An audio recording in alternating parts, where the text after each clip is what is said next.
this time, it is critical that we continue to prioritize the health and safety of students, staff, and their families so that we can continue with the safe return to in-person learning. Ontario announces it's pushing back its March break for public schools as concerns about new variants mount. 2 Brampton teachers at a Catholic high school test positive, one confirmed to have the new UK variant. And an update on Marco Muzzo has devastated the Neville Lake family once again. Humber News starts now.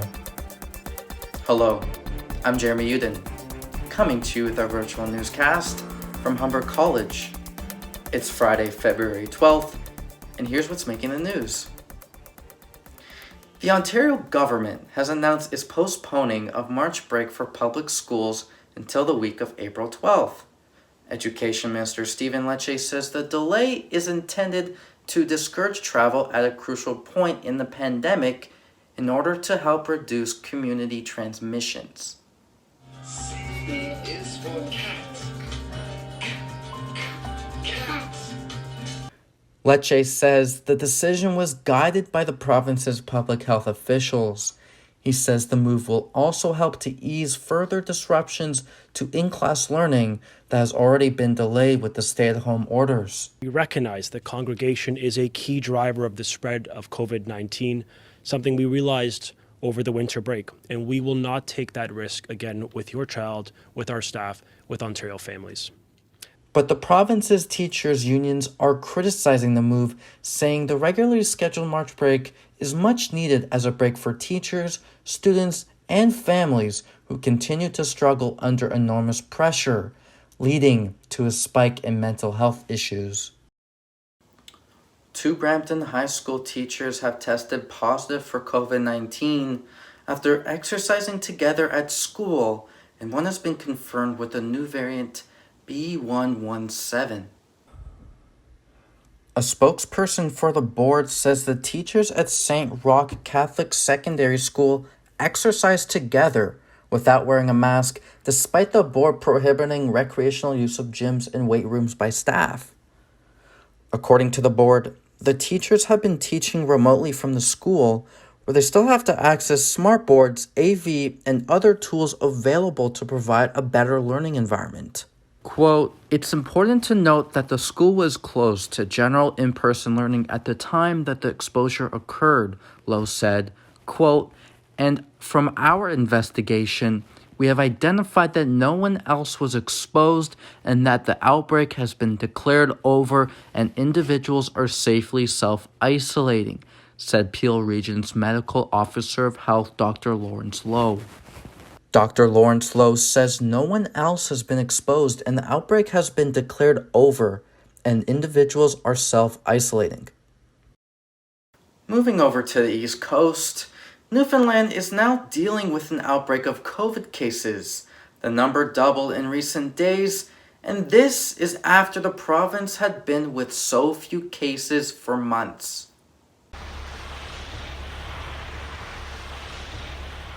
New restrictions are coming into Newfoundland and Labrador, and public health is widening its testing criteria. As of Wednesday, more than 1,600 people have been tested, and the result, the province is reporting 100 new cases and there are more than 210 active. The vast majority of them are teenagers from a high school just outside St. John's. The province's top doctor warns that there's likely more cases to come. I believe that going so long with low case counts of COVID led to complacency, and we are now seeing the repercussions. The school has been closed all week, and students and staff are forced to stay at home. As the province heads into an election this weekend, the handling of the pandemic is the focal point. In Alberta, eligible frontline workers who are vulnerable to the virus will now receive a one-time payment from the provincial government. A cost-shared program with the federal government looks to help 380,000 Albertans working during the pandemic. The $4 billion program allowed the premier to pledge an additional $118 million of Alberta's share on top of the $465 million going towards the checks. This one-time payment of $1,200 is considered an acknowledgement for frontline workers. These workers are the ones who have sustained and maintained Alberta through the first and second waves of the pandemic at very considerable risk to themselves, and they will continue doing that through the months to come as we ramp up vaccine distribution. About 240,000 public sector workers will receive the money automatically, and 161,000 private health sector workers can apply online and qualify if they make $25 an hour or less and work the minimum of 300 hours from October to January. Those eligible include gas station attendants, grocery cashiers, school bus drivers, social workers, counselors, custodians, nurses, and hospital orderlies. Alberta has reported 351 new cases of COVID-19, with 6 deaths, and reopened its restaurants and businesses with restrictions as of Monday. After 6 years, Marco Muzzo, the man responsible for the deaths of 3 Neville Lake children and their grandfather, has been granted full parole. In September of 2015, Muzzo returned from his bachelor party and changed the lives of the Neville Lake family forever. 10-year-old Daniel, 5-year-old Harry, and 2-year-old Millie, alongside their grandfather Gary Neville, lost their lives after Muzzo was driving while under the influence, causing a major collision.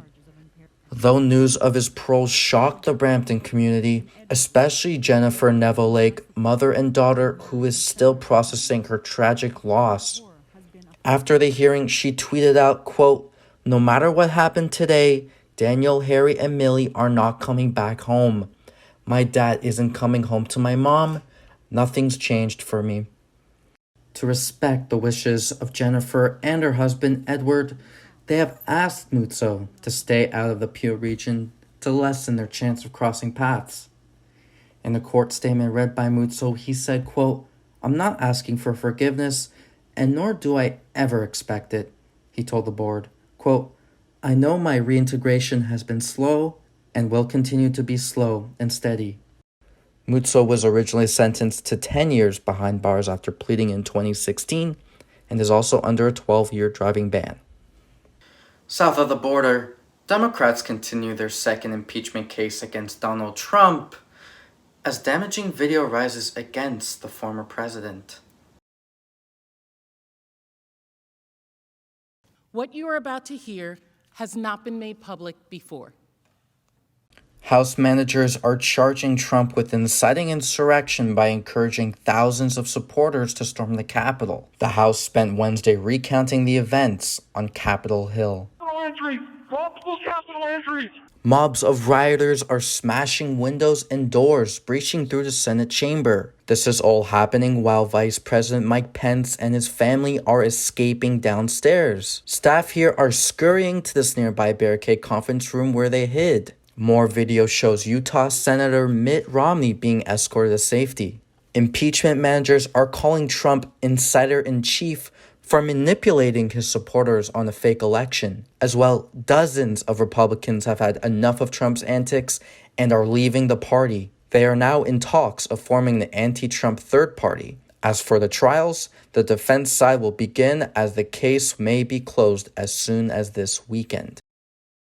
A picture shared by the sister of women's rights activist Loujain Al-Hathloul was released, confirming her freedom from a Saudi prison. In 2018, Al-Hathloul was just one of a dozen other activists jailed for leading the Women to Drive campaign, pushing for the end of male guardianship and the creation of a women's shelter.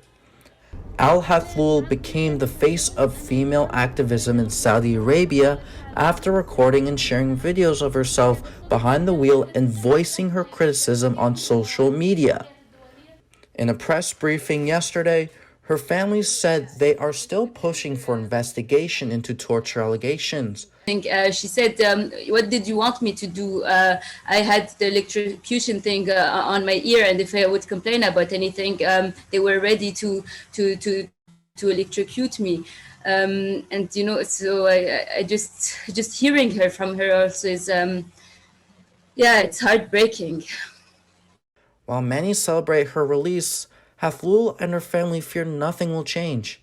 Because Lujan is released doesn't mean that women's rights in Saudi Arabia improved. As long as she cannot campaign for women's rights, as long as she cannot be an activist again, things won't change.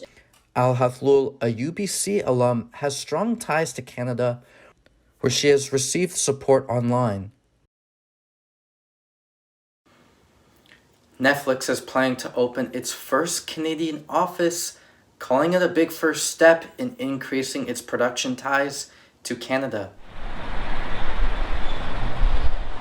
Although the streaming service did not settle on the location, they are thinking of Toronto and Vancouver. A lot of production for Netflix has already taken place in those cities, such as superhero series The Umbrella Academy in Toronto and drama series Firefly Lane in Vancouver. The company is in the process of hiring a local content executive and planning to include such departments as marketing and publicity. Quote, "We're not just going to put one person in a little office in one city in one place in Canada.